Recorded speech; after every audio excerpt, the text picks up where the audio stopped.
Odd सतगुरु रामपाल जी परमेश्वर जी की जय हो। परमपिता परमात्मा सारी सृष्टि के रचनहार, कुल मालिक, असंख्य ब्रह्मांडों के स्वामी, जगत गुरु, तीनों लोकों में प्रवेश करके सबका भरण पोषण करने वाले राजाधिराज, आत्माधार, नाथों के नाथ, देवों के देव महादेव, सर्वेश्वर महेश्वर, मृत्युंजय, अजरो अमर, आदि अनादि सनातनी प्रभु, जगत पिता जगदीश्वर, श्री श्री 1008 की उपाधि के वास्तविक अधिकारी, अकाल मूर्त सौद स्वरूपी राम वासुदेव, सर्वगतम ब्रह्म, परम पूज्य, प्रथम पूज्य, परम संत, परम पुरुष, परम धनी, परम दयालु, सत्य कबीर, हक्का कबीर, कबीर, अल्लाह अकबर, बाखबर, अल्लाह ताला, जगत के तारणहार, जगत के मुक्तिदाता, जगत के जगन्नाथ, हारे के सहारे, हिंदुओं के राम, मुसलमानों के अल्लाह, सिखों के वाहिगुरु, ईसाइयों के मसीह, दया के सागर दया निधि, करुणा के सागर करुणा निधि, स्वयंभू परिभू, संकट मोचन, कष्ट हरण, मंगल करण, दुख भंजन, अविगत कबीर,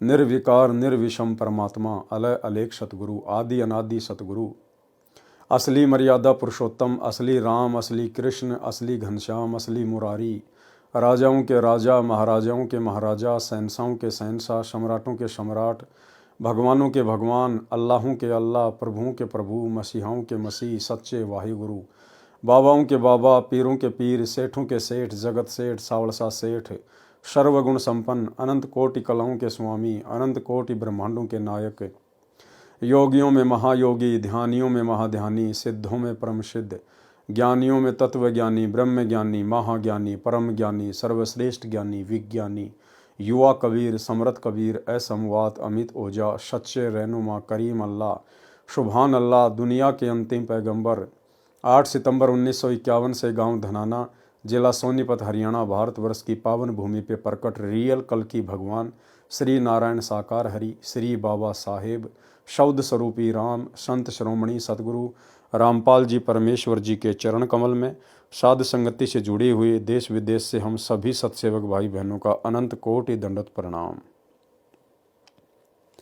सत्साई भाई और बहनों, दया पूज्य गुरुदेव भगवान की, सतगुरु रामपाल जी परमेश्वर जी की, सारी सृष्टि के रचयिता की, जिनके विशेष आशीर्वाद से आप और हम सभी सत्सेवक भाई बहन साध संगति से जुड़कर अपनी आत्मा के कल्याण हेतु भक्ति मार्ग पर गुरुदेव के तत्व ज्ञान को आधार बनाकर दृढ़ता के साथ निरंतर आगे की ओर बढ़ रहे हैं। भाई और बहनों, इस कलयुग की बिचली पीढ़ी में साध संगतियों का प्राप्त होना ये गुरुदेव भगवान की एक विशेष मेहर है। आप और हम सभी ने इस मेहर को इसी प्रकार से बनाकर रखना है। गुरुदेव के आशीर्वाद से उन्हीं के कर कमल से लिखित पवित्र पुस्तक कबीर सागर के सरलार्थ के ऊपर वीडियो बनाने की श्रृंखला जारी है। इसी श्रृंखला में आज हमारा ये 45वें नंबर का वीडियो है। प्रत्येक वीडियो में गुरुदेव भगवान के आशीर्वाद से आप और हम कुछ न कुछ नया सीखते हैं। अभी जो 45 नंबर का वीडियो है ये सिख धर्म के प्रवर्तक आदरणीय नानक जी के ऊपर है। नानक जी का संक्षिप्त जीवन परिचय है। सिख समाज को आज तक नहीं पता है कि नानक जी के गुरु कौन थे। ये सारी बातें आज हमें गुरुदेव भगवान के आशीर्वाद से इस वीडियो से पता चलेंगी। आज की वीडियो में वैसे कुछ खास नहीं है, विशेष नहीं है, जिस प्रकार से हमने अन्य महापुरुषों की कथा सुनी है, जैसे अब्राहिम सुल्तान अधम की। लेकिन नानक जी के संक्षिप्त जीवन परिचय में केवल सामान्य बातें हैं और इन बातों को जो गुरुदेव ने अपने कर कमल से लिखी हैं, हम केवल इनको पढ़ेंगे। कुछ विशेष समझाने योग्य चीज़ इसमें नहीं है, लेकिन गुरुदेव के कर कमल से लिखित होने के कारण हम इसको पढ़ते चले जाएंगे। उससे भी हम ढेर सारे पुण्य के भागी बनते हैं। तो कबीर सागर का सरलार्थ पेज नंबर 400 से स्टार्ट है। नानक जी का संक्षिप्त यथार्थ परिचय। आदरणीय श्री नानक साहिब जी प्रभु कबीर, जो कि धानक रूप में काशी में आए थे, जुलाहा के साक्षी, श्री नानक देव का जन्म विक्रमी संवत 1526 सन 1469 कार्तिक शुक्ल पूर्णिमा को हिंदू परिवार में श्री कालू राम मेहता खत्री के घर पर माता श्रीमती तृप्ता देवी की पवित्र कोख गर्भ से पश्चिमी पाकिस्तान के जिला लाहौर के तलवंडी नामक गांव में हुआ। इन्होंने फारसी, पंजाबी, संस्कृत भाषा पढ़ी हुई थी। श्रीमद् भगवद गीता जी को श्री ब्रजलाल पांडे से पढ़ा करते थे। श्री नानक देव जी के श्री चंद तथा लक्ष्मी चंद 2 लड़के थे। श्री नानक जी अपनी बहन नानकी की ससुराल शहर सुल्तानपुर में अपने बहनोई श्री जयराम जी की कृपा से सुल्तानपुर के नवाब के यहाँ मोदी खाने की नौकरी किया करते थे। प्रभु में असीम प्रेम था, क्योंकि यह पुण्यात्मा युगों युगों से पवित्र भक्ति ब्रह्म भगवान यानी काल की करते हुए आ रही थी। सतयुग में यही नानक जी राजा अम्बरीश थे तथा ब्रह्म भक्ति विष्णु जी को इष्ट मानकर किया करते थे।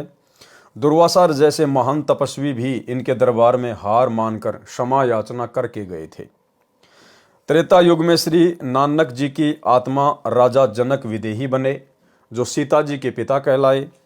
उस समय सुखदेव ऋषि, जो महर्षि वेदव्यास के पुत्र थे, जो अपनी सिद्धि से आकाश में उड़ जाते थे, परंतु गुरु से उपदेश नहीं ले रखा था।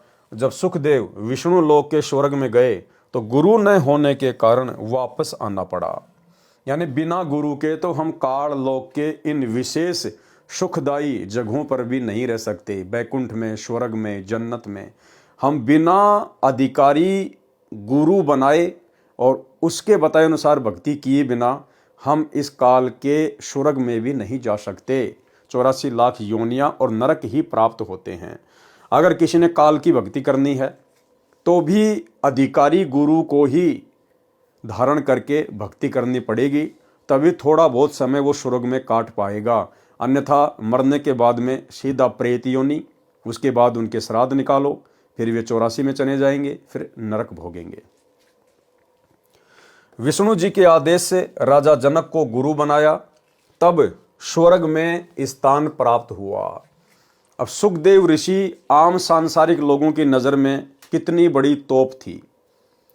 वो सुखदेव ऋषि जो महर्षि वेद व्यास जी का पुत्र था, जिस वेद व्यास जी ने 18 पुराण, गीता, वेद इन सब का अनुवाद किया, इनको लिखा। ऋषि सुखदेव उनका पुत्र था। और सुखदेव ऋषि में पिछले जन्म जन्मांतरों की भक्ति थी, उसके अंदर इतनी सिद्धि थी कि वो शरीर पृथ्वी लोक से उड़कर स्वर्ग में चला जाता था, देवताओं के लोक में चला जाता था। ऐसे एक बार उसने श्री विष्णु जी के लोक में जाने की सोची, और जैसे ही वो श्री विष्णु जी के लोक में जाने लगा तो द्वारपालों ने वहीं पर रोक दिया। उसने कहा, भाई मुझे अंदर क्यों नहीं जाने दिया जा रहा। द्वारपालों ने कहा, जी आपके गुरु कौन है, आपके गुरु का नाम बताइए। यदि आपने गुरु बनाया होगा, गुरु यदि आपका अधिकारी होगा तो ही आप इस लोक में प्रवेश कर पाएंगे। तो सुखदेव ने कहा कि मुझे गुरु बनाने की क्या आवश्यकता है, मेरे अंदर तो पहले से बहुत ज़्यादा रिद्धि सिद्धि है। बोला, जी यहाँ का जो नियम है वो नियम है। बोला, आप मेरी भगवान विष्णु से बात कराइए। तुरंत वहाँ भगवान विष्णु प्रकट हो गए। विष्णु भगवान ने कहा कि भाई आप कितने बड़े रिद्धि सिद्धि वाले हैं, कुछ भी है, जो नियम है वो नियम है। यदि आपने गुरु धारण कर रखा है, वो भी अधिकारी, तो आप जी मेरे लोक में प्रवेश कर सकते हैं, अन्यथा नहीं कर सकते। और भाई और बहनों, वो सुखदेव ऋषि जब राजा परीक्षित को तक्षक नाग ने डसा, 7वें दिन उसकी मृत्यु होनी थी, और 7वें दिन जब उसको तक्षक नाग ने डसा तो उस समय सुखदेव ऋषि स्वर्ग लोक से परीक्षित राजा की भक्ति के आधार से विमान में बैठकर पृथ्वी पर आया था, उसको श्री सुख सागर की कथा सुनाने के लिए। जब ऐसे ऋषि महात्माओं को भी, सुखदेव जैसे ऋषि महात्मा को भी बिना गुरु के स्वर्ग में जाने की इजाजत नहीं, तो भाई और बहनों, भला आम प्राणियों की क्या औकात है।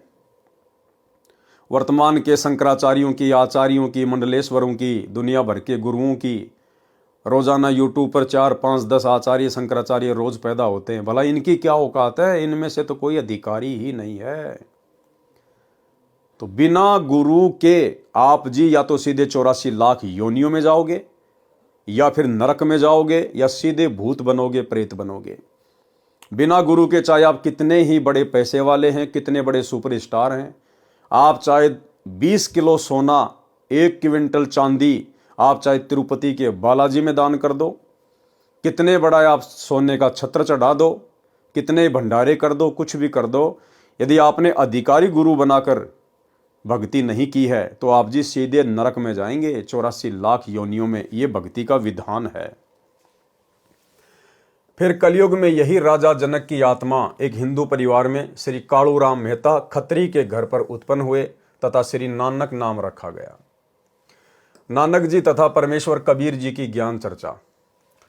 बाबा नानक देव जी प्रातःकाल प्रतिदिन सुल्तानपुर के पास बह रही बेई दरिया में स्नान करने जाया करते थे तथा घंटों प्रभु चिंतन में बैठे रहते थे।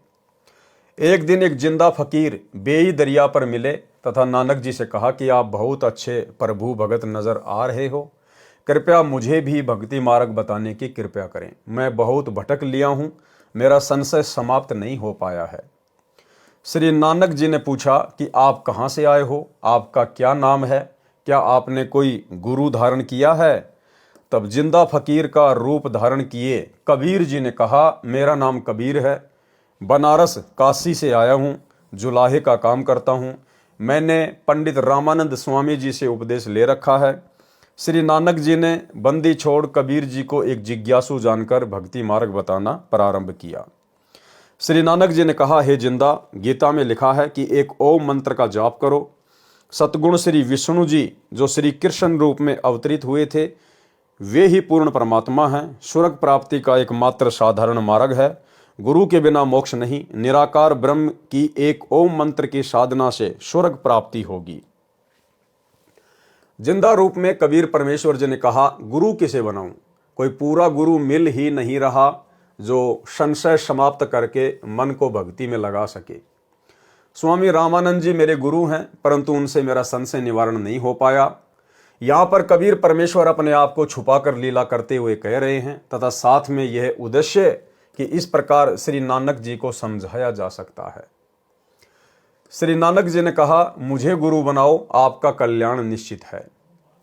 जिंदा महात्मा के रूप में कबीर परमेश्वर जी ने कहा कि मैं आपको गुरु धारण करता हूँ, परंतु मेरे कुछ प्रश्न हैं, उनका आपसे समाधान चाहूँगा। श्री नानक जी बोले, पूछो।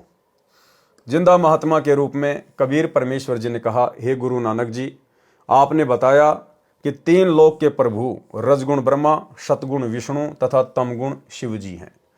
त्रिगुण माया सृष्टि, स्थिति तथा संहार करती है।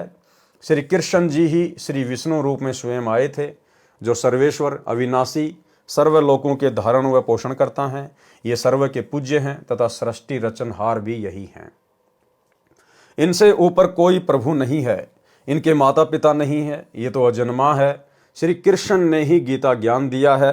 यह ज्ञान श्री नानक जी ने श्री ब्रजलाल पांडे से सुना था, जो उन्हें गीता जी पढ़ाया करते थे। परंतु गीता अध्याय 2 श्लोक 12, अध्याय 4 श्लोक 5 में गीता ज्ञानदाता ने कहा है कि अर्जुन, मैं तथा तू पहले भी थे तथा ये सर्व सैनिक भी थे, हम सब आगे भी उत्पन्न होंगे। मेरे तथा तेरे बहु जन्म हो चुके हैं, तू नहीं जानता, मैं जानता हूं। इससे तो सिद्ध है कि गीता ज्ञानदाता भी नाशवान है, अविनाशी नहीं है। गीता अध्याय 7 श्लोक 15 में गीता ज्ञानदाता प्रभु कह रहा है कि जो त्रिगुण माया, रजगुण ब्रह्मा जी, सतगुण विष्णु जी, तमगुण शिव जी, इन तीनों रजगुण ब्रह्मा, सतगुण विष्णु, तमगुण शिव जी को कहते हैं त्रिगुण माया। त्रिगुण माया के द्वारा मिलने वाले क्षणिक लाभ के कारण इन्हीं की पूजा करके अपना कल्याण मानते हैं। इनसे ऊपर किसी को शक्ति नहीं मानते, अर्थात जिनकी बुद्धि इन्हीं 3 भगवानों त्रिगुणी माया यानी ब्रह्मा विष्णु महेश तक सीमित है, वे राक्षस स्वभाव को धारण किए हुए मनुष्यों में नीच दूषित कर्म करने वाले मूर्ख मुझे भी नहीं पूजते। यानी गीता अध्याय नंबर 7 श्लोक नंबर 12 से 15 में जो गीता ज्ञानदाता है, जिसने गीता का ज्ञान दिया है, ब्रह्म ने, काल ने, श्री कृष्ण जी के अंदर प्रेतवत प्रवेश करके, वो ब्रह्मा विष्णु महेश के बारे में कह रहा है कि जो व्यक्ति ब्रह्मा विष्णु महेश तक की पूजा करते हैं या इससे नीचे देवी देवताओं की पूजा करते हैं, उनको 4 गालियां दी गई है ब्रह्मा विष्णु महेश की पूजा करने वालों को। राक्षस स्वभाव को धारण किए हुए, राक्षस स्वभाव। अभी जैसे दास ने एक छोटा सा वीडियो बनाकर सतलोक आश्रम मैनेजमेंट हरियाणा के ऊपर जो गोहाना में जाटों की धर्मशाला बनाने का ठेका ले रहे हैं, जब दास ने जाट समाज को समझाने के लिए एक वीडियो बनाया तो किस प्रकार से वीडियो में कमेंट्स आ रहे थे, दास के पास में फ़ोन आ रहे थे, सीधी माँ बहन की गालियाँ। जबकि आप उनके घर में जाके देखो, ब्रह्मा विष्णु महेश के वो पुजारी हैं, मंदिरों में पैदल यात्रा पे जाते हैं, भंडारे करवाते हैं, और उनका स्वभाव राक्षस जैसा। तो ब्रह्मा विष्णु महेश तक की साधना करने वालों को, भक्ति करने वालों को 4 गालियां दी गई है गीता जी अध्याय 7 श्लोक नंबर 12 से 15 में। वे राक्षस स्वभाव को धारण किए हुए मनुष्यों में नीच दुष्कर्म करने वाले, ये ब्रह्मा विष्णु महेश तक की भक्ति करने वाले चोरी भी कर सकते हैं, जारी भी कर सकते हैं, बलात्कार भी कर सकते हैं। इनका कोई स्टैंड नहीं है, क्योंकि इनको तत्व ज्ञान नहीं है, इनको सच्चा सतगुरु प्राप्त नहीं है। दुष्कर्म करने वाले मूर्ख मुझे भी नहीं पूछते। इससे तो सिद्ध हुआ कि श्री विष्णु सतगुण आदि पूजा के योग्य नहीं है, तथा अपनी साधना के विषय में गीता ज्ञानदाता प्रभु ने गीता अध्याय 7 श्लोक 18 में कहा है कि मेरी पूजा भी घटिया है, अनुतमाम है। इसलिए गीता अध्याय 15 श्लोक 4, अध्याय 18 श्लोक 62 में कहा है कि उस परमेश्वर की शरण में जा जिसकी कृपा से ही तू परम शांति तथा सनातन परम धाम सतलोक चला जाएगा, जहां जाने के पश्चात साधक का जन्म मृत्यु का चक्कर सदा के लिए छूट जाएगा। वह साधक फिर लौटकर संसार में नहीं आता, अर्थात पूर्ण मोक्ष प्राप्त करता है। उस परमात्मा के विषय में गीता ज्ञानदाता प्रभु ने कहा है कि मैं नहीं जानता, उसके विषय में पूर्ण संत तत्वदर्शी संतों से पूछो। उसके विषय में पूर्ण ज्ञान तत्वदर्शी संतों से पूछो, यानी जिस भगवान ने गीता का ज्ञान दिया है अर्जुन को, उसने हाथ खड़े कर दिए कि सदा सदा के लिए मोक्ष प्राप्त करवाने वाले परमेश्वर के विषय में मुझे भी ज्ञान नहीं है, मुझे भी जानकारी नहीं है। हे अर्जुन, अगर तुझे उसकी जानकारी चाहिए तो किसी तत्वदर्शी संत की खोज कर। भाई और बहनों, अर्जुन का इतना बड़ा सौभाग्य नहीं था जो द्वापर युग में आए हुए करुणामय ऋषि के रूप में सतगुरु रामपाल जी परमेश्वर जी को, इस तत्वदर्शी संत को जान पाता, पहचान पाता। जबकि परमेश्वर ने पांडवों के यज्ञ में वो लीला की थी, उस लीला को देखकर 5 पांडवों को पैर पकड़ लेने चाहिए थे। लेकिन भाई और बहनों, कहते हैं सकल पदार्थ है जग माही, कर्महीन नर पावत नहीं। 5 पांडव वो कर्महीन थे, उनको परमात्मा प्राप्ति नहीं हो सकती थी उस समय। वे तो काल की बंदिश में थे, काल के बंधन में, काल के द्वारा धरती पर भेजे गए थे वो महाभारत का युद्ध करवाने के लिए। आप और हमारा सौभाग्य है कि आप और हमने तो उस तत्वदर्शी संत को, परमेश्वर को ढूंढने की भी जरूरत नहीं पड़ी, क्योंकि ये परमात्मा ढूंढने से नहीं मिलता। जितना ढूंढोगे उतना तुमसे आगे आगे चलेगा। इस परमेश्वर की जिसके ऊपर रजा होती है, ये उसी को अपनी पहचान करवाता है। और वर्तमान में धरती पर प्रकट होने के बावजूद 90% इन्हीं की संगत जो सतलोक आश्रमों से जुड़ी हुई है, आज भी इन्हें नहीं पहचान पा रही, आज भी इन्हें नहीं जान पा रही। आज भी वो लाखों की संगत जो सतलोक आश्रमों से जुड़ी है, परमेश्वर केवल एक कागज के टुकड़े को मानती है। कबीर जी की समझे जाने वाली दाढ़ी मूछ वाली मुर्दा फोटो को मानती है, और हर साल जून के महीने में उसको भगवान मानकर, कबीर मानकर कबीर प्रकट दिवस मनाती है। और जिंदा कबीर सतगुरु रामपाल जी को केवल अपना गुरु मानती है। और 8 सितंबर के दिन इन आश्रमों में इनका जन्मदिन मनाती है, अवतरण दिवस के नाम पर। और इस परमेश्वर ने अपनी पहचान केवल अपने चंद बच्चों को करवाई है, जो साध संगति से जुड़े हुए हैं, जिन्हें सतसेवक कहते हैं। और जैसे ही सतसेवकों ने अपने पिता को पहचाना, आज वर्तमान में अपने पिता की गैर हाजिरी में इन फर्जी आश्रमों में जाना छोड़ दिया, ज्ञान को आधार बना लिया, अपने गुरु को ही परमात्मा मान लिया, और मर्यादाओं में रहकर नेक नीति से काम धंधा करके अपनी भक्ति को सफल कर रहे हैं। कि मैं नहीं जानता, उसके विषय में पूर्ण ज्ञान तत्वदर्शी संतों से पूछो, क्योंकि वो तत्वदर्शी संत स्वयं परमात्मा ही होता है। अन्यथा परमात्मा से बढ़कर परमात्मा की जानकारी किसी तत्वदर्शी संत को कैसे हो जाएगी, जब 21 ब्रह्मांड का स्वामी, 21 ब्रह्मांड का नकली भगवान, ये काल, ये ज्योति निरंजन हाथ खड़े कर रहा है गीता का ज्ञान बताते समय, तो भला 21 ब्रह्मांड में उससे सर्वश्रेष्ठ और कौन आ गया जो परमेश्वर की जानकारी रखता है। और यदि उस काल के 21 ब्रह्मांड में लीला करते हुए सतगुरु रामपाल जी उस तत्व ज्ञान को बता रहे हैं, उस परमात्मा की जानकारी दे रहे हैं जो ज्ञान इस काल को भी नहीं है, तो सतगुरु रामपाल जी कोई काल के 21 ब्रह्मांड के निवासी नहीं है। ये स्वयं परमेश्वर हैं, तत्वदर्शी संत हैं, कबीर देव हैं, अपने आप को छुपाकर सारी लीला कर रहे हैं। उसके विषय में पूर्ण ज्ञान तत्वदर्शी संतों से पूछो, जैसा वे कहें वैसे साधना करो, जैसा वे कहें वैसे साधना करो। और उन्होंने कहा कि बच्चों, हमें राजनीति नहीं करनी, हमारा राजनीति और राजनेताओं से कोई लेना देना नहीं है। हमारी जो संस्था है वो गैर राजनीतिक है, धार्मिक संस्था है। लेकिन आज उनके परिवार ने इस संस्था को राजनीतिक बना दिया। गुरुदेव ने कहा, बेटो हमें कोई गेम नहीं खेलना, हमने तो मोबाइल में भी कोई वीडियो गेम नहीं खेलना, कोई ताश खेल रहा है तो हमने बैठना भी नहीं है, सहयोग भी नहीं करना है। बाकी ये मैच वगैरह देखना, ये क्रिकेट वगैरह, कबड्डी, वॉलीबॉल, फुटबॉल, चेस, शतरंज वगैरह, ये कैरम वगैरह कुछ नहीं खेलना। इससे हमारी समासें बर्बाद होंगी, हमारा मन डाइवर्ट होगा, भक्ति से हटेगा।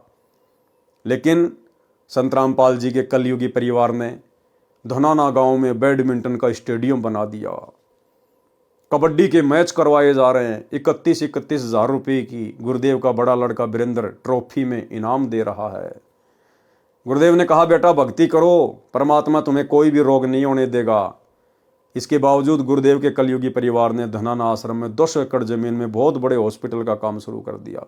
इन्हें बीमार होने का डर है, इन्हें अपने बाप की भक्ति पे विश्वास नहीं है। और भी ना जाने कितने कुकर्म सामाजिक संगठनों के साथ मिलकर इन लोगों ने करवाए हैं। तो भाई और बहनों, सत्सेवकों पर विशेष रजा हुई है गुरुदेव भगवान की, ज्ञान की और उनकी पहचान की।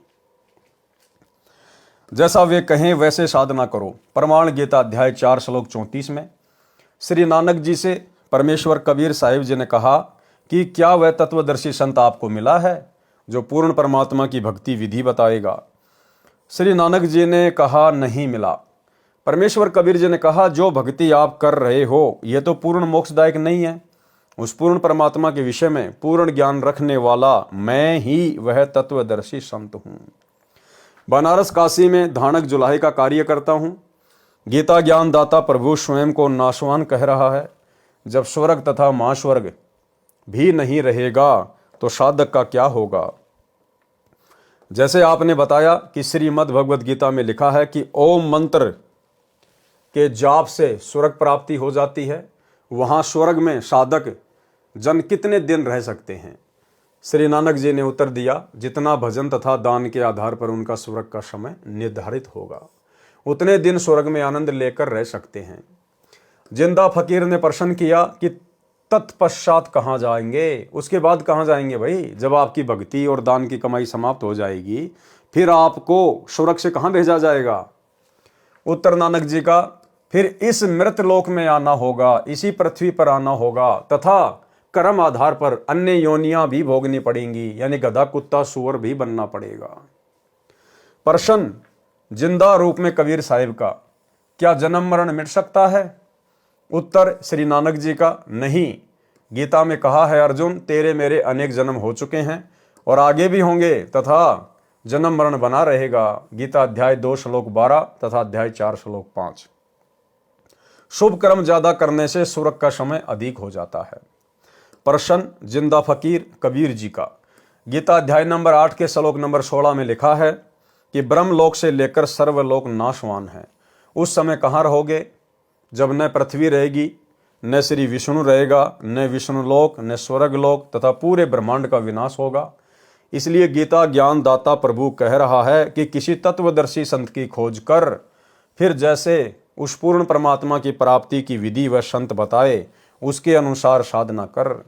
उसके पश्चात उस परम पद परमेश्वर की खोज करनी चाहिए, जहां पर जाने के पश्चात साधक का फिर जन्म मरण कभी नहीं होता, अर्थात फिर लौटकर संसार में नहीं आते। जिस परमेश्वर से सभी ब्रह्मांडों की उत्पत्ति हुई है, मैं गीता ज्ञानदाता भी उसी पूर्ण परमात्मा की शरण में हूं। गीता अध्याय 4 श्लोक 34, अध्याय 15 श्लोक 4।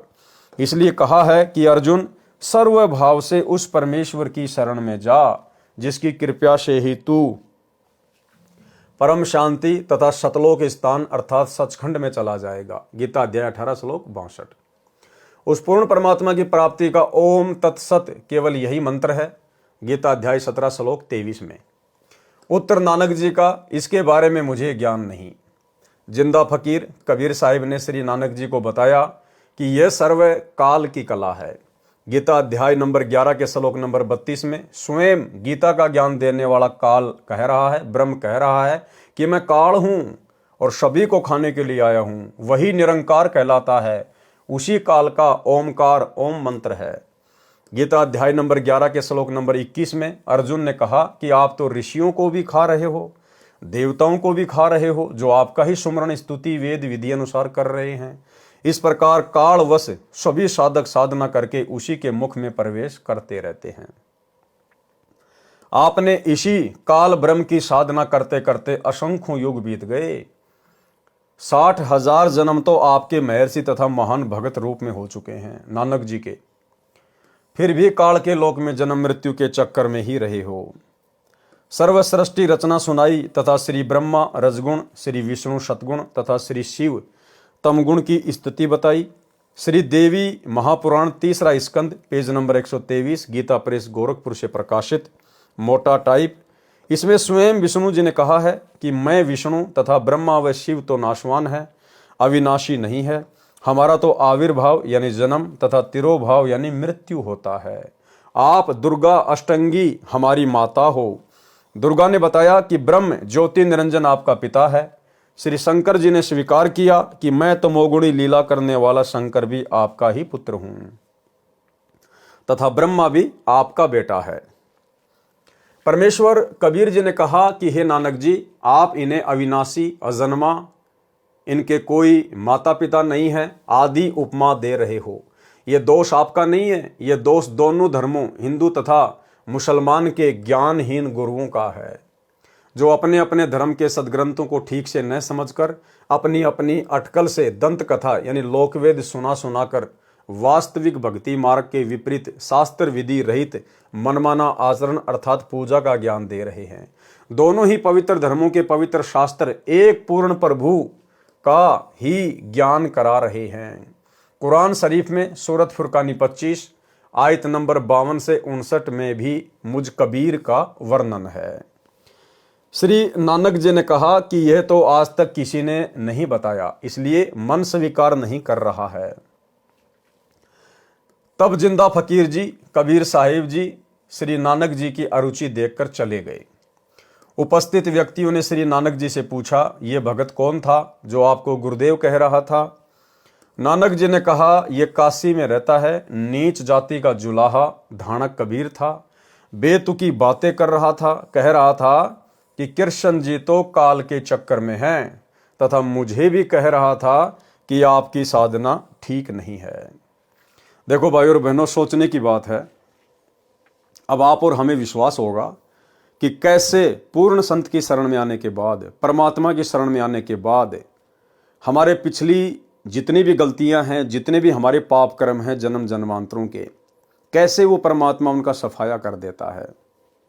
एक सत्संग में गुरुदेव भगवान ने आर्य समाज के प्रवर्तक महर्षि दयानंद सरस्वती के विषय में बताया कि उसने अपने कर कमल से लिखित पुस्तक सत्यार्थ प्रकाश में कबीर जी के लिए बहुत ही उल्टा सीधा बोला है कि कबीर जो है एक ऐसे ही व्यक्ति था, नीची जाति का था, किसी ब्राह्मण ने उसको शिष्य नहीं बनाया, जिस कारण से वो ब्राह्मणों से द्वेष करने लग गया और अपनी तरफ से मनगढ़ंत बातें लिखने लग गया, बताने लग गया।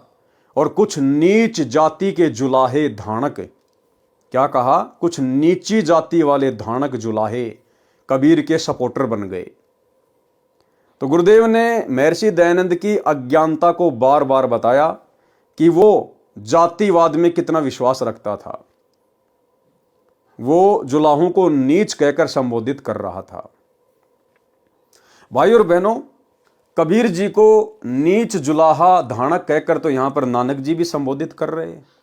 देखिएगा, जब वहां उपस्थित भक्तों ने नानक जी से पूछा कि ये कौन था ये फकीर जो आपसे बात कर रहा था, उपस्थित व्यक्तियों ने श्री नानक जी से पूछा, ये भगत कौन था जो आपको गुरुदेव कह रहा था? नानक जी ने कहा, यह काशी में रहता है, नीच जाति का जुलाहा दहाड़क कबीर था, बेतुकी बातें कर रहा था। लेकिन परमेश्वर बार बार सत्संगों में इस बात का जिक्र क्यों नहीं करते कि नानक जी जुलाहों को नीच कहा करते थे, नीच कहा करते थे, और महर्षि दयानंद का बार बार जिक्र करते हैं? क्योंकि नानक जी फिर आगे चलकर कबीर जी की शरण में आ गए थे, कबीर जी के शिष्य बन गए थे, भगत बन गए थे। और जब भगत बन जाता है कोई परमात्मा का, तो वो जात पात से दूर हो जाता है, धर्म की जंजीरों से, जातियों की बेड़ियों से अपने आप को अलग कर लेता है। इसलिए परमात्मा उसके पिछले अवगुणों को फिर माफ कर देता है, उनका फिर जिक्र नहीं करता परमात्मा। तो इसी प्रकार से परमेश्वर की जब हम शरण में आ जाते हैं, पूर्ण संत की शरण में, तो परमेश्वर हमारे पिछले जन्म जन्मांतरों के पाप कर्मों को साफ कर देते हैं, उनका सफाया कर देते हैं।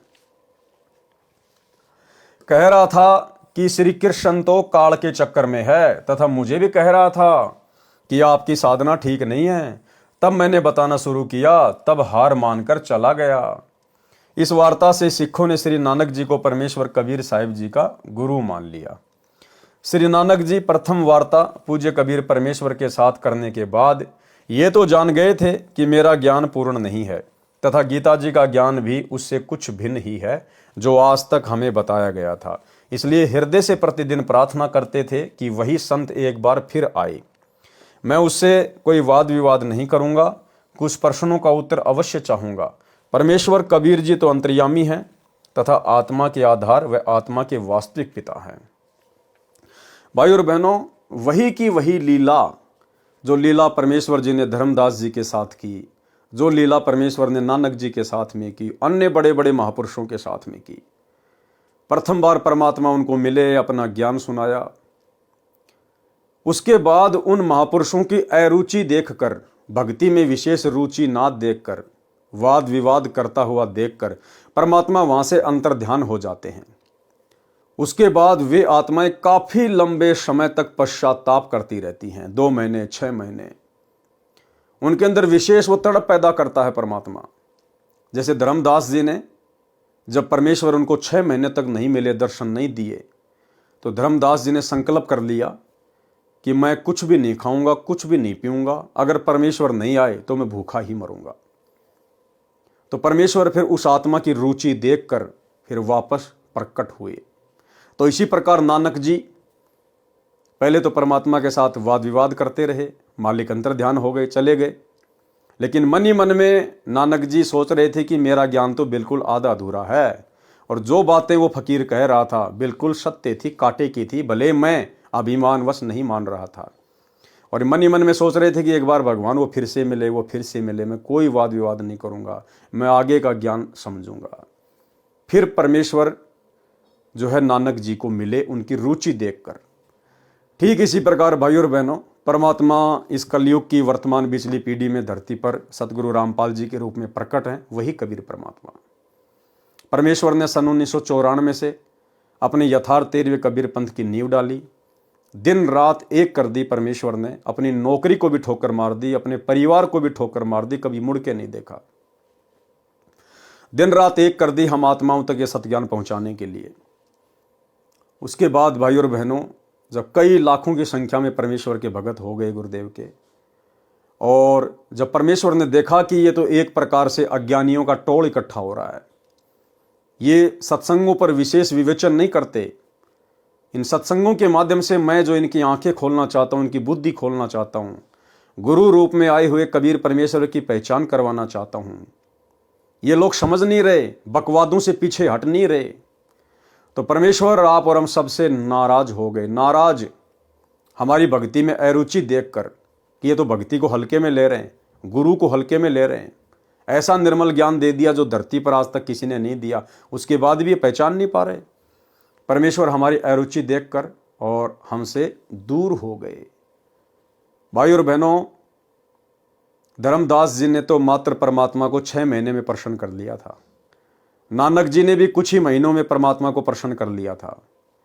लेकिन आज हम पिछली पीढ़ी के भगत 10 साल से अपने परमेश्वर को जो है प्रसन्न नहीं कर पा रही है। 10 साल से कुछ एक आत्माएं प्रयास कर रही हैं, लगी हुई है अपने परमेश्वर को परमेश्वर मानकर, ज्ञान आधार से अपने घर को आश्रम बनाकर हर प्रकार से मर्यादा में रहकर गुरु को प्रसन्न करने का निरंतर प्रयास कर रही हैं, लेकिन उनकी संख्या बहुत ही कम है सत्सेवकों की, साथ संगत वालों की।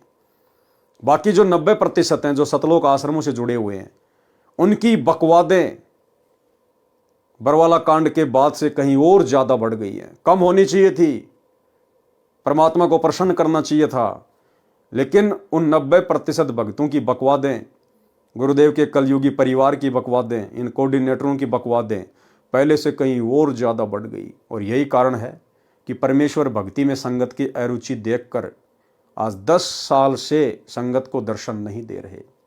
हिसार जेल में बैठे हुए हैं परमात्मा, क्योंकि वो अंतर्यामी है, हर एक आत्मा की स्थिति से परिचित है। तो भक्तों में अभी वो तड़फ है नहीं, भक्तों में अभी वो कशक है नहीं, जिसके चलते हमारे गुरुदेव भगवान हिसार जेल से बाहर आ सकें। तो भाई और बहनों, हम साथ संगत से जुड़े हुए भाई बहनों ने निरंतर प्रयास करते रहना है। अब हमने मर्यादा नहीं टूटने देनी है, भले हम टूट जाएं, घर छूट जाए, संसार छूट जाए, जगत रूठ जाए, लेकिन हमने अपने गुरुदेव को नहीं रूठाना है। असंख्य युग हो गए गुरुदेव को अप्रसन्न करते हुए। ये समय मिला है, ये मौका मिला है, ये मोक्ष का प्राइम टाइम है। ये योग संयोग महायोग सब कुछ गुरुदेव ने जोड़ा है।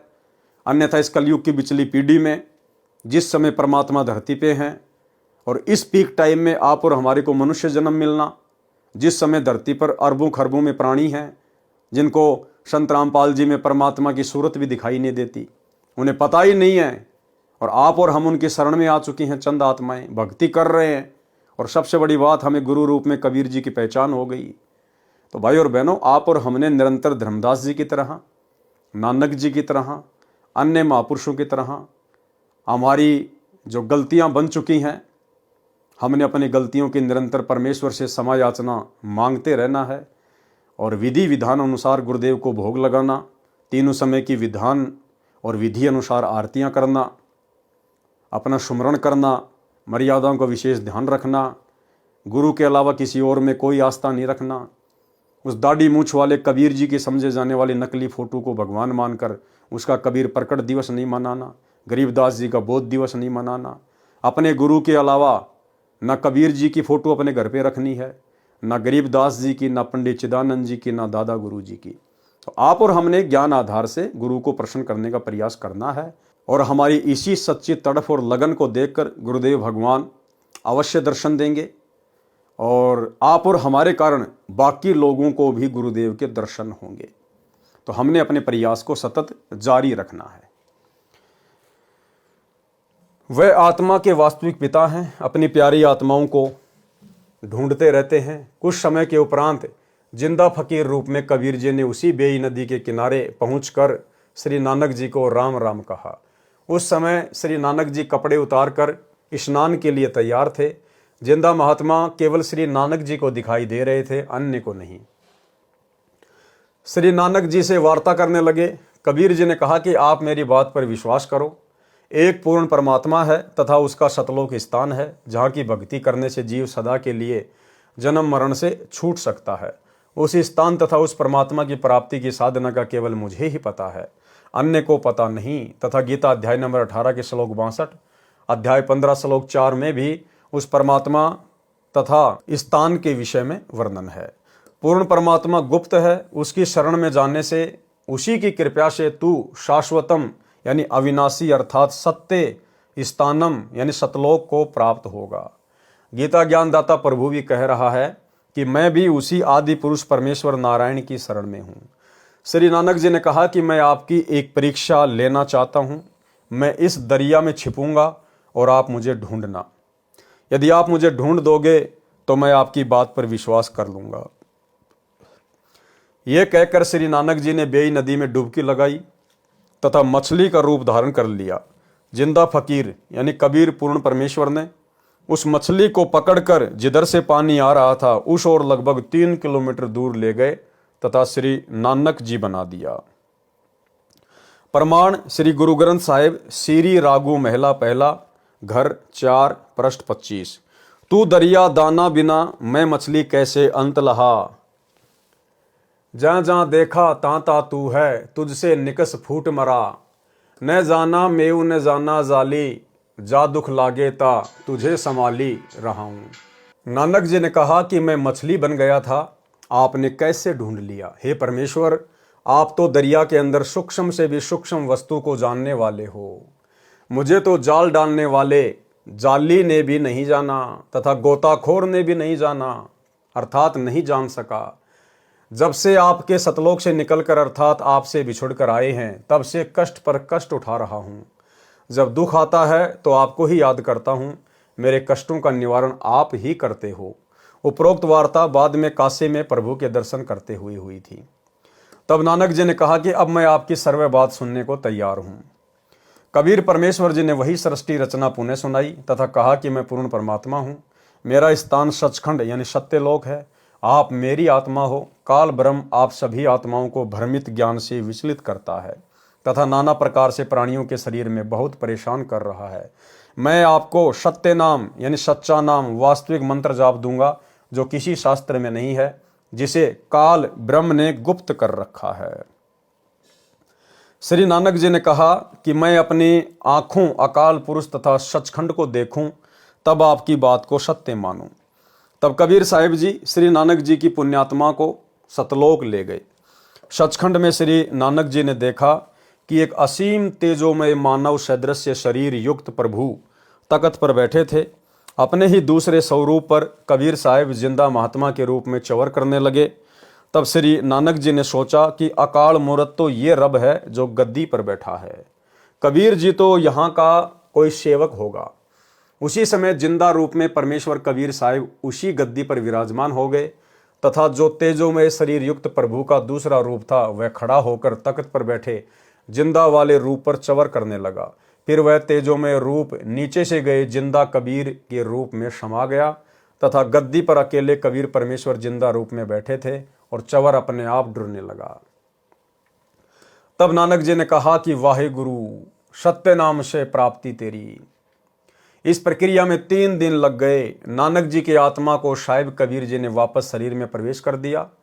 तीसरे दिन श्री नानक जी होश में आए। उधर श्री जयराम जी ने, जो श्री नानक जी का बहनोई था, श्री नानक जी को दरिया में डूबा जानकर दूर तक गोताखोरों से तथा जाल डलवा कर खोज करवाई, परंतु कोशिश निष्फल रही और मान लिया कि श्री नानक जी दरिया के अथाह वेग में बहकर मिट्टी के नीचे दब गए। तीसरे दिन जब नानक जी उसी नदी के किनारे सुबह सुबह दिखाई दिए तो बहुत व्यक्ति एकत्रित हो गए। बहन नानकी तथा बहनोई श्री जयराम भी दौड़े गए। खुशी का ठिकाना नहीं रहा तथा घर ले आए। अब भाई और बहनों, जो वापस आया था तीसरे दिन, वो नानक नहीं था। वो नानक का शरीर जरूर था, लेकिन स्वयं कबीर परमात्मा थे।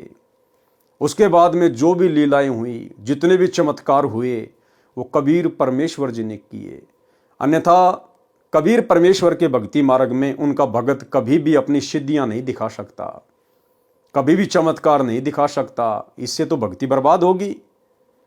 तो बाद में जो भी चमत्कार हुए सतलोक से वापस आने के बाद, वो नानक जी के रूप में कबीर परमात्मा सतगुरु रामपाल जी ने किए।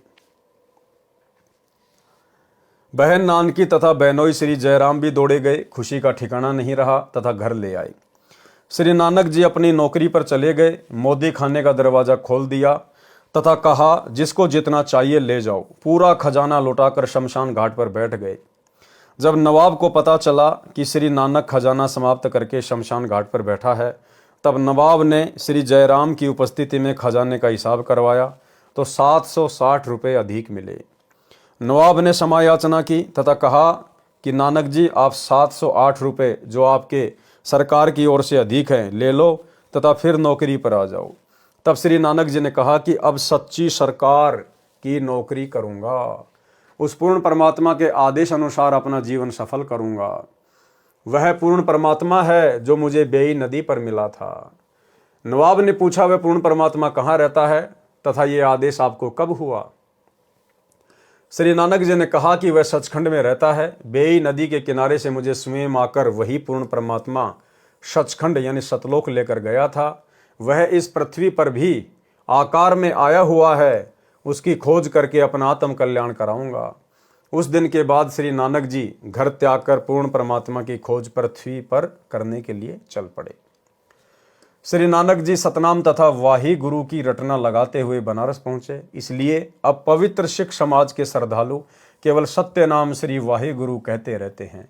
सतनाम क्या है तथा वाही गुरु कौन है यह मालूम नहीं है, जबकि सत्य नाम सच्चा नाम गुरु ग्रंथ साहिब में लिखा है जो अन्य मंत्र हैं। जैसा कि कबीर साहिब ने बताया था कि मैं बनारस काशी में रहता हूँ, धानक जुलाहे का कार्य करता हूँ। मेरे गुरुजी काशी में सर्व प्रसिद्ध पंडित रामानंद जी हैं। इस बात को आधार रखकर श्री नानक जी ने संसार से उदास होकर पहली उदासी यात्रा बनारस काशी के लिए प्रारंभ की। प्रमाण के लिए देखें जीवन 10 गुरु साहिब, लेखक सोडी तेजा सिंह जी, प्रकाशक चतर सिंह जीवन सिंह, प्रश्न नंबर 50 पर। परमेश्वर कबीर साहिब जी स्वामी रामानंद जी के आश्रम में प्रतिदिन जाया करते थे।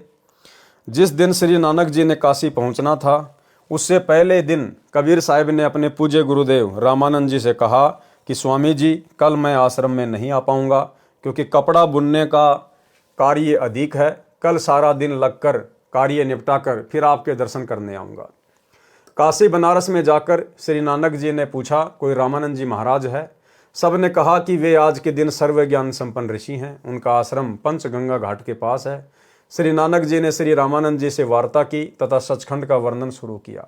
तब श्री रामानंद स्वामी ने कहा ये पहले मुझे किसी शास्त्र में नहीं मिला, परंतु अब मैं आंखों देख चुका हूँ, क्योंकि वही परमेश्वर स्वयं कबीर नाम से आया हुआ है तथा मर्यादा बनाए रखने के लिए मुझे गुरु कहता है।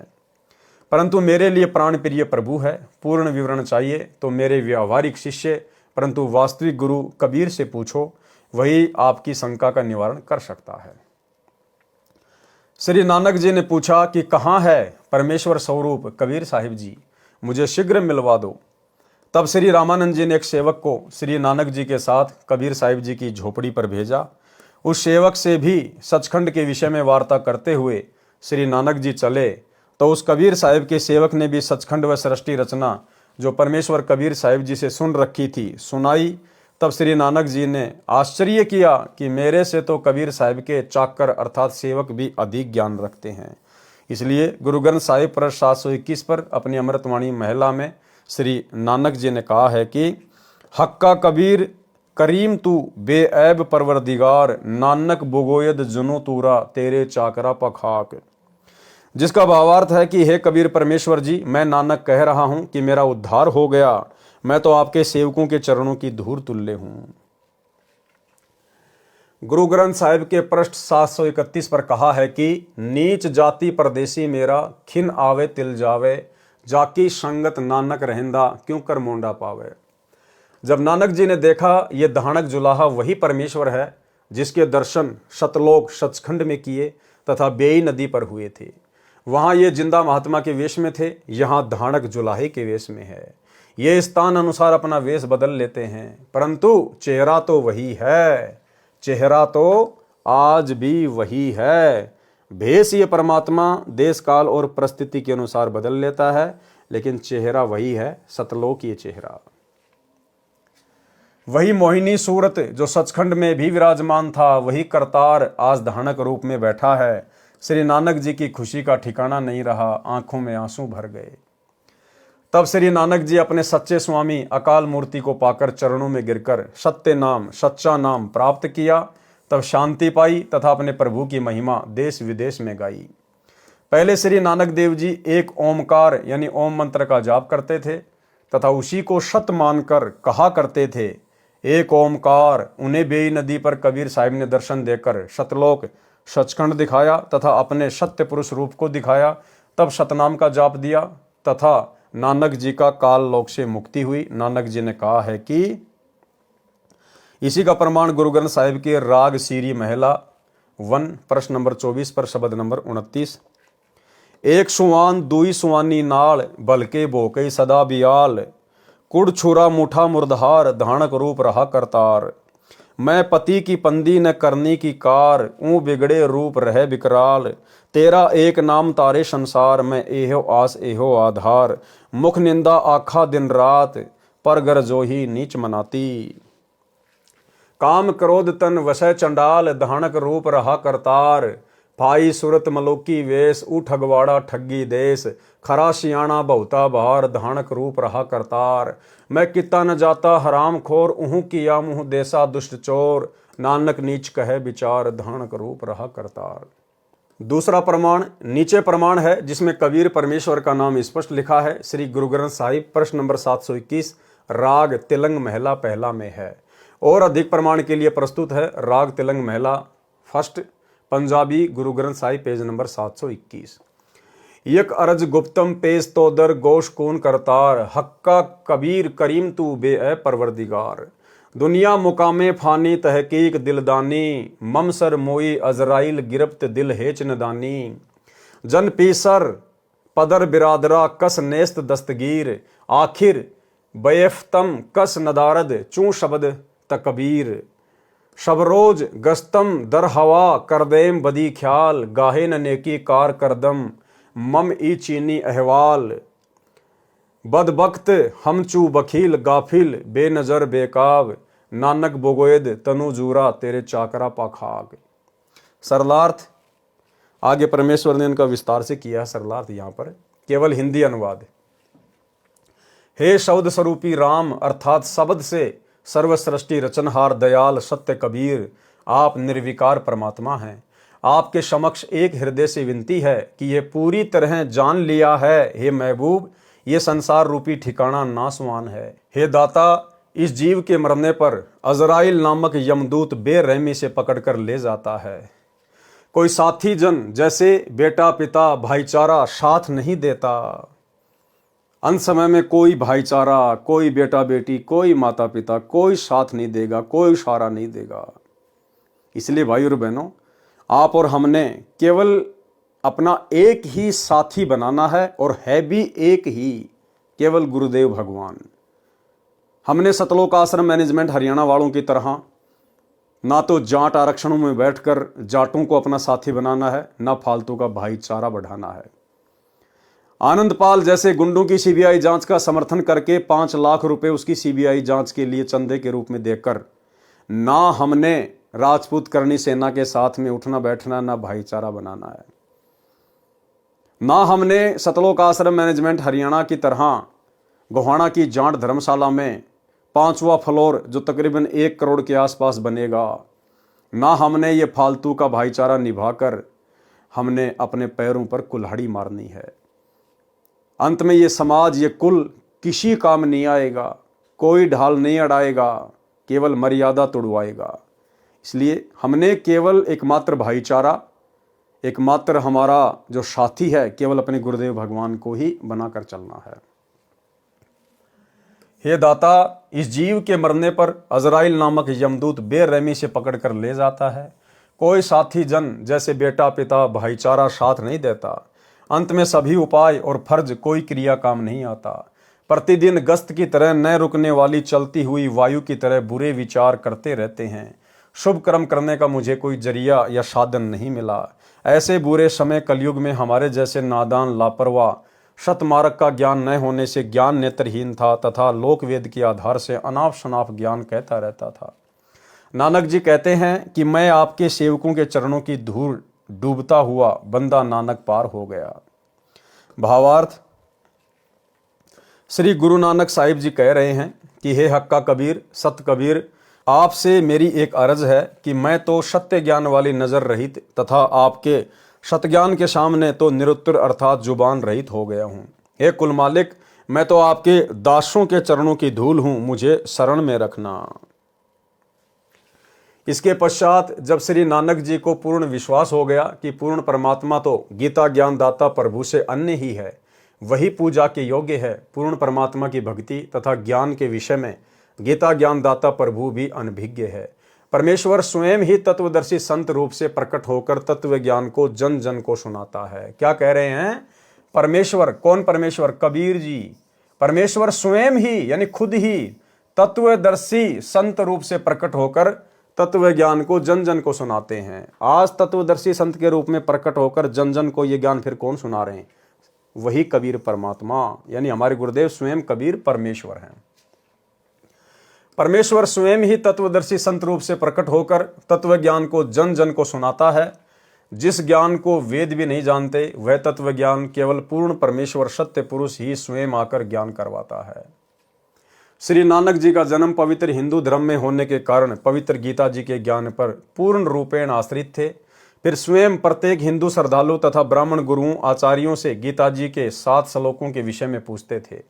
सर्व गुरुजन निरुत्तर हो जाते थे, परंतु श्री नानक जी के विरोधी हो जाते थे। उस समय शिक्षा का भाव था। उन झूठे गुरुओं की दाल गलती रही। गुरुजन जनता को ये कहकर श्री नानक जी के विरुद्ध भड़काते थे कि श्री नानक झूठ कह रहा है।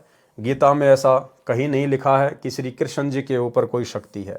कबीर प्रभु से तत्व ज्ञान से परिचित होकर श्री नानक जी पवित्र मुसलमान धर्म के श्रद्धालुओं तथा काजी व मुल्लाओं तथा पीरों गुरुओं से पूछा करते थे कि पवित्र कुरान शरीफ की सूरत फुरकानी संख्या 25 आयत नंबर 19, 21, 52 से 58, 59 में कुरान शरीफ बोलने वाला प्रभु अल्लाह कह रहा है कि सर्व ब्रह्मांडों का रचनहार, सर्व पाप गुनाहों का नाश क्षमा करने वाला, जिसने 6 दिन में सृष्टि रचना की तथा 7वें दिन तख्त पर जा विराजा, जो सर्व के पूजा इबाद ही कबीरा पूजा के योग्य है, वह कबीर परमेश्वर है। काफिर लोग अल्लाह कबीर प्रभु को समर्थ नहीं मानते। आप उनकी बातों में मत आना। मेरे द्वारा दिए इस कुरान शरीफ के ज्ञान पर विश्वास रखकर उनके साथ ज्ञान चर्चा रूपी संघर्ष करना। उस अल्लाहु अकबीर अर्थात अल्लाहु अकबर कबीर प्रभु की भक्ति तथा प्राप्ति के विषय में मैं कुरान शरीफ ज्ञान का ज्ञानदाता प्रभु नहीं जानता। उसके विषय में किसी तत्वदर्शी संत बाखबर से पूछो। पवित्र मुसलमान धर्म के मार्गदर्शकों से पूछा कि यह स्पष्ट है कि श्री कुरान शरीफ के ज्ञानदाता प्रभु, जिसे हजरत मोहम्मद जी अपना अल्लाह मानते थे, के अतिरिक्त कोई और समर्थ परमेश्वर है जिसने सारे संसार की रचना की है, वही पूजा के योग्य है। कुरान शरीफ का ज्ञानदाता प्रभु अपनी साधना के विषय में तो बता चुका है कि 5 समय नमाज करो, रोजे रखो, बंग दो। फिर वही प्रभु किसी अन्य समर्थ प्रभु की पूजा के लिए कह रहा है। क्या वह बाखबर तत्वदर्शी संत आप किसी को मिला है? यदि मिला हो तो ये साधना नहीं करते, इसलिए आपकी पूजा वास्तविक नहीं है। क्योंकि पूजा के योग्य पूर्ण मोक्षदायक पाप विनाशक तो केवल कबीर नामक प्रभु है। आप प्रभु को निराकार कहते हो। कुरान शरीफ में सूरत फुरकानी संख्या 25 आयत नंबर 58 से 59 में स्पष्ट किया है कि कबीर प्रभु ने 6 दिन में सृष्टि रची तथा ऊपर तख्त पर जा बैठा। इससे तो स्पष्ट हुआ कि कबीर नामक अल्लाह साकार है, क्योंकि निराकार के विषय में एक स्थान पर बैठना नहीं कहा जाता।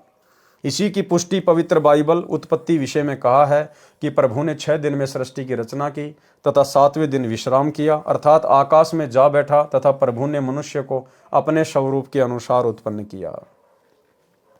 इससे भी स्वयं सिद्ध है कि परमात्मा का शरीर भी मनुष्य जैसा है, अर्थात प्रभु साकार है। आपकी कुरान शरीफ सही है, परंतु आप न समझकर अपना तथा अपने अनुयायियों का जीवन व्यर्थ कर रहे हो। आओ आपको अल्लाह कबीर सशरीर दिखाता हूँ। बहुत से श्रद्धालु श्री नानक जी के साथ पूज्य कबीर परमेश्वर की झोपड़ी के पास गए। श्री नानक जी ने कहा कि यही है वह अल्लाहु अकबर, मान जाओ मेरी बात। परंतु भ्रमित ज्ञान में रंगे श्रद्धालुओं को विश्वास नहीं हुआ। भाइयों और बहनों, 650 साल पहले का वो समय, ना कोई शास्त्र था, ना कोई पढ़े लिखे लोग थे। भला एक काशी में आए हुए जुलाहा का कार्य करने वाले कबीर जी को कैसे अल्लाह मान लेते? सोचिए, वर्तमान में तो सब कुछ है, विज्ञान है, टेक्नोलॉजी है, तत्व ज्ञान दे दिया परमात्मा ने, हर प्रकार के धर्म ग्रंथों का सभी भाषाओं में अनुवाद करवा दिया, सोशल मीडिया, टीवी, इंटरनेट, सौ प्रमाण, सौ सुख दे रहे हैं गुरुदेव भगवान। और हम सत्सेवक भाई बहन दिन रात चिल्ला रहे हैं, दुनिया को समझा रहे हैं कि ये दुनिया जिस कल की भगवान को सोशल मीडिया पर ढूंढ रही है, यूट्यूब पर ढूंढ रही है, भविष्य वक्ता कह चुके हैं वो कल की आ चुका है, प्रकट हो चुका है, अपना कार्य गुप्त रूप में कर रहा है। समय आने पर बहुत जल्दी वो सबके सामने प्रकट होगा, पूरे विश्व पर राज करेगा। इस कलयुग में सतयुग जैसा माहौल हो जाएगा। और हम दिन रात चिल्ला रहे हैं कि वो कल की भगवान स्वयं सतगुरु रामपाल जी हैं। सत्संग तो सुनो।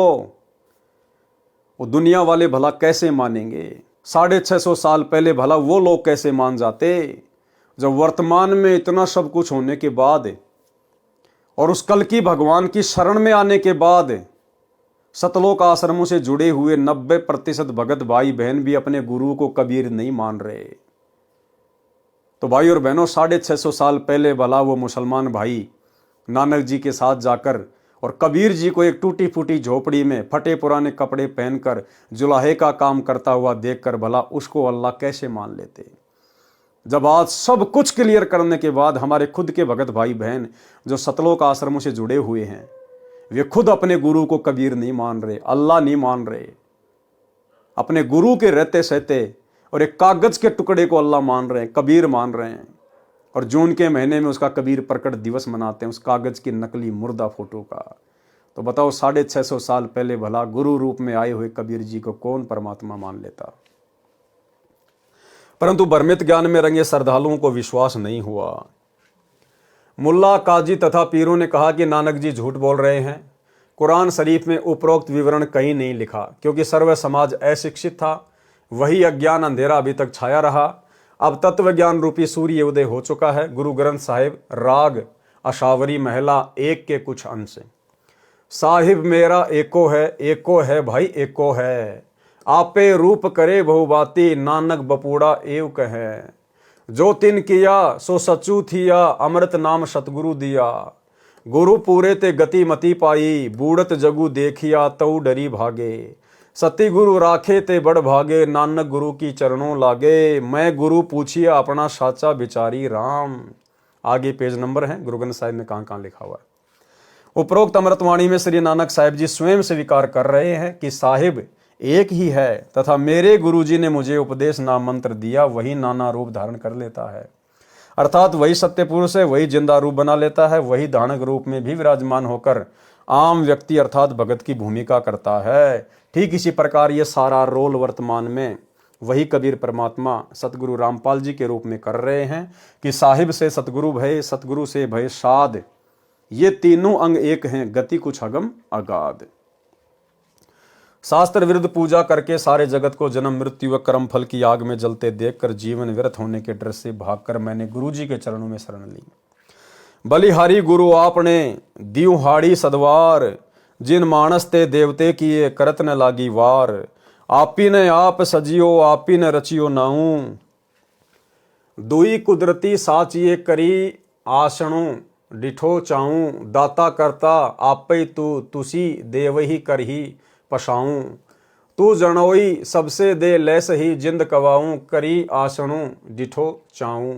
अब ये पंजाबी भाषा है, अरबी का भी इसमें मिक्स है, तो आप और हम तो नहीं समझ सकते इसको, लेकिन परमात्मा ने सरलार्थ किया हुआ है। भावार्थ है कि पूर्ण परमात्मा जिंदा का रूप बनाकर बेई नदी पर आए, अर्थात जिंदा कहलाए तथा स्वयं ही दो दुनिया, ऊपर सतलोक आदि तथा नीचे ब्रह्म व परब्रह्म के लोक को रचकर ऊपर सत्य लोक में आकार में आसन पर बैठकर चाव के साथ अपने द्वारा रची दुनिया को देख रहे हैं। तथा आप ही स्वयंभू अर्थात माता के गर्भ से जन्म नहीं लेते, स्वयं प्रकट होते हो। यही प्रमाण पवित्र यजुर्वेद अध्याय 40 मंत्र 8 में है कि कबीर मनीषी स्वयंभू परिभू व्यवधाता। भावार्थ है कि कबीर परमात्मा सर्वज्ञ है, मनीषी का अर्थ है सर्वज्ञ होता है तथा अपने आप प्रकट होता है। वह सनातन परिभू अर्थात सर्वप्रथम वाला प्रभु है, वह सर्व ब्रह्मांडों का व्यवधाता अर्थात भिन्न भिन्न सर्व लोकों का रचनहार है। एहूं जीऊं बहुते जन्म भरमिया, ता सतगुरु शब्द सुनाइया। भावार्थ है कि श्री नानक साहिब जी कह रहे हैं कि मेरा ये जीव बहुत समय से जन्म तथा मृत्यु के चक्कर में भ्रमता रहा, अपूर्ण सतगुरु ने वास्तविक नाम प्रदान किया। श्री नानक जी के पूर्व जन्म सतयुग में राजा अमरीश, त्रेता में राजा जनक हुए थे और फिर नानक जी हुए तथा अन्य योनियों के जन्मों की तो गिनती ही नहीं।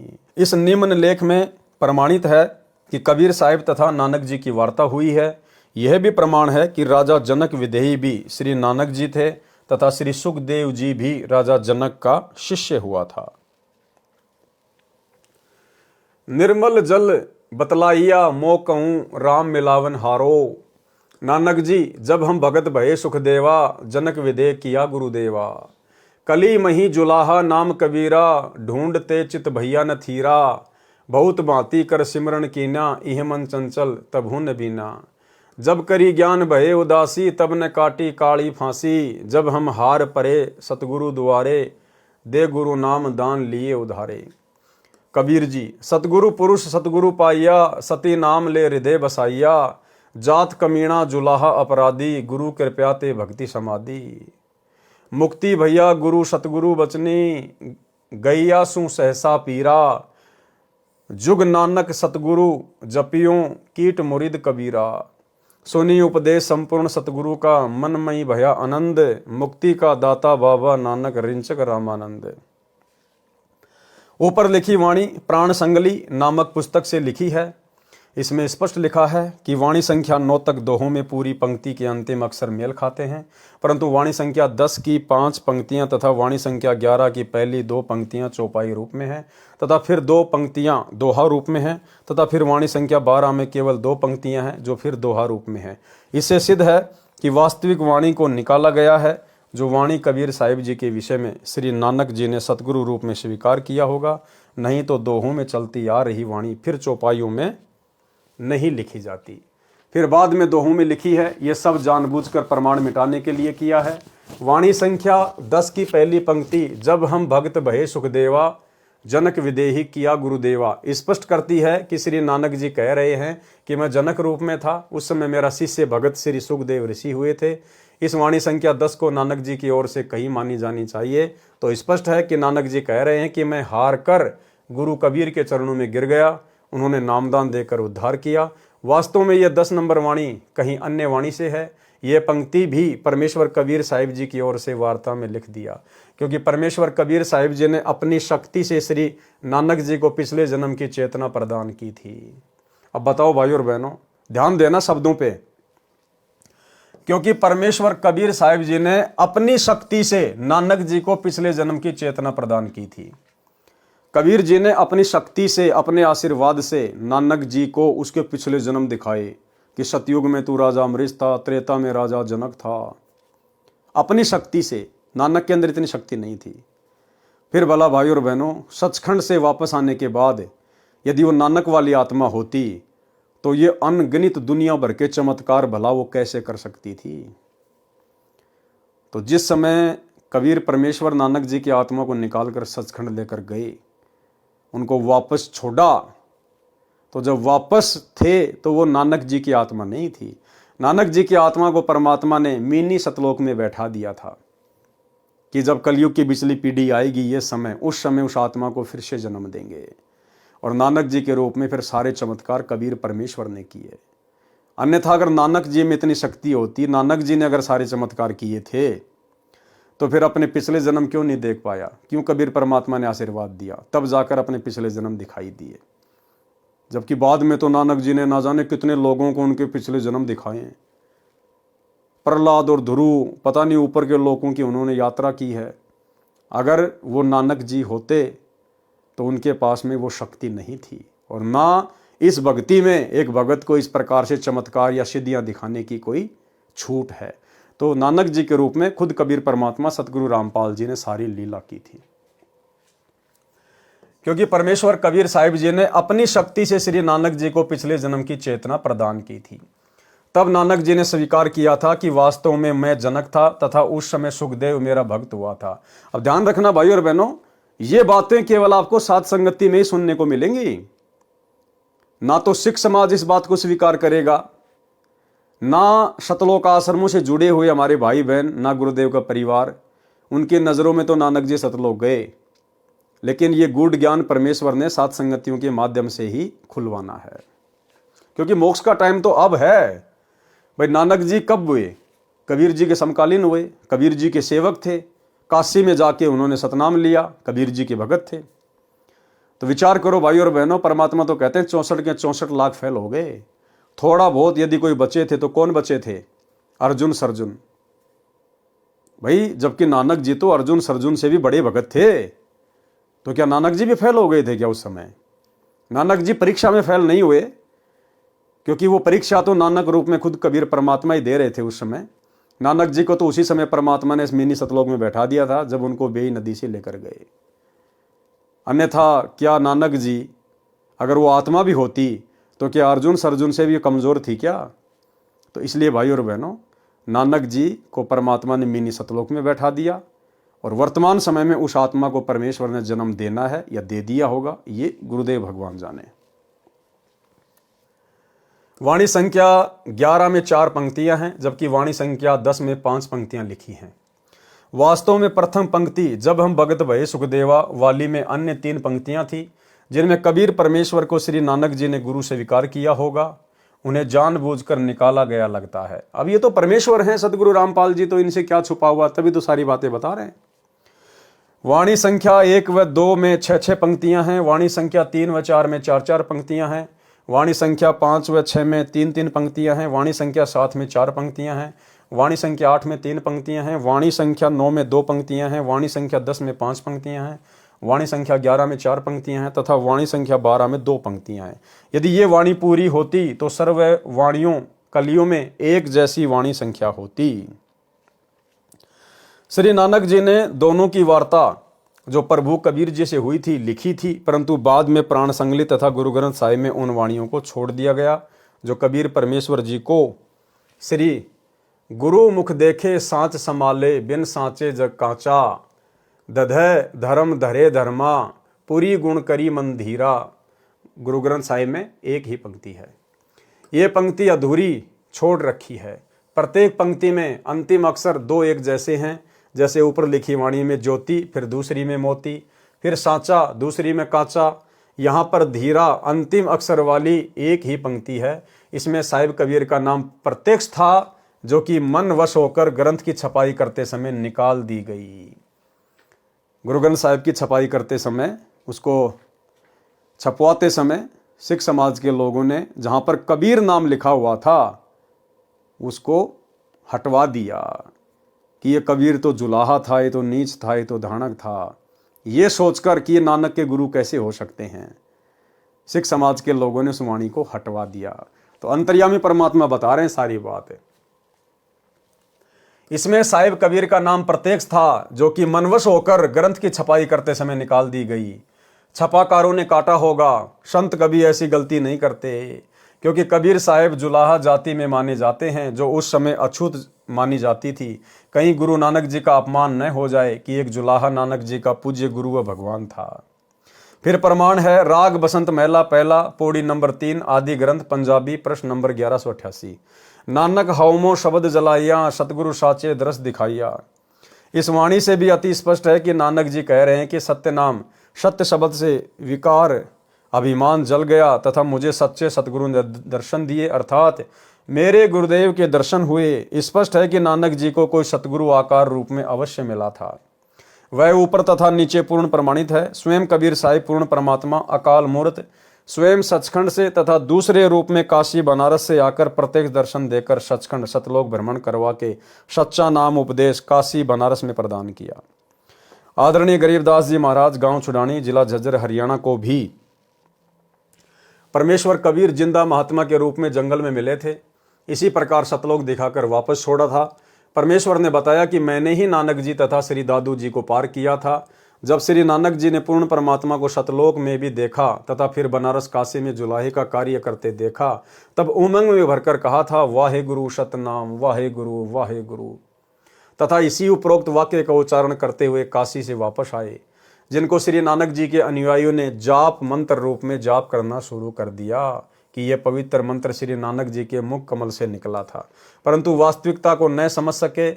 अब उनसे कौन छुटाए इस नाम के जाप को जो सही नहीं है, क्योंकि वास्तविक मंत्र को बोलकर नहीं सुनाया जाता। उसका सांकेतिक मंत्र सत्य नाम है तथा वाहे गुरु कबीर परमेश्वर को कहा है। इसी का प्रमाण संत गरीबदास साहिब ने अपने सदग्रंथ साहिब में फुटकर साखी का अंग प्रश्न नंबर 386 पर दिया है। गरीब झांकी देख कबीर की नानक की ती वाह वाह सिखों के गल पड़ी कौन छुटावता। गरीब हम सुल्तानी नानक तारे दादू को उपदेश दिया, जाति जुलाहा भेद न पाया काशी माहे कबीर हुआ। प्रमाण के लिए जीवन 10 गुरु साहिबान पेज नंबर 42 से 44 तक। लेखक सोडी तेजा सिंह जी, प्रकाशक चतर सिंह जीवन सिंह। बेई नदी में प्रवेश। तो भाई और बहनों, आज के वीडियो में हम केवल इतना ही लेंगे, क्योंकि नानक जी का जो संक्षिप्त जीवन परिचय है वो परमेश्वर जी ने हमें कई बार सुना रखा है और नानक जी ने कोई ज़्यादा बहसबाजी वगैरह अपने परमेश्वर के साथ में नहीं की थी। सीधे सीधे तौर पर वे परमेश्वर के ज्ञान को मान चुके थे, अपनी भक्ति में लग गए थे, उनके प्रचार प्रसार में लग चुके थे। वैसे तो बहुत लंबा चौड़ा उनका जीवन रहा, बहुत उन्होंने चमत्कार किए, जिसके ऊपर अगर 1000 पृष्ठ की पुस्तक बना दी जाए तो भी थोड़ी है। सिख भाइयों के पास तो ऑलरेडी भाई बाल्य वाली जन्म साखी ये सब उपलब्ध है, लेकिन उन सब बातों से हमारे को कोई विशेष मतलब नहीं है। तो गुरुदेव भगवान ने संक्षिप्त रूप में श्री नानक जी का जीवन परिचय यहाँ पर अपने कर कमल से कबीर सागर के सरलार्थ में लिखा है। इसके ऊपर एक वीडियो और बनेगा जो कि कल रात्रि 8 बजे का वीडियो होगा, वो भी इसी प्रकार से नानक जी के जीवन के ऊपर ही होगा। उसके बाद फिर जो अगला वीडियो होगा वो हम भगत भाई बहनों के विशेष मतलब का होगा, और बहुत सारी बातें आगे के तीसरे नंबर के वीडियो में आप और हमें जानने और सुनने को मिलेंगी। तो आज के वीडियो में केवल इतना ही। गुरुदेव भगवान हम सबको आज्ञा दें, इजाज़त दें, आशीर्वाद दें। बंदी छोड़ सतगुरु रामपाल जी भगवान की जय हो।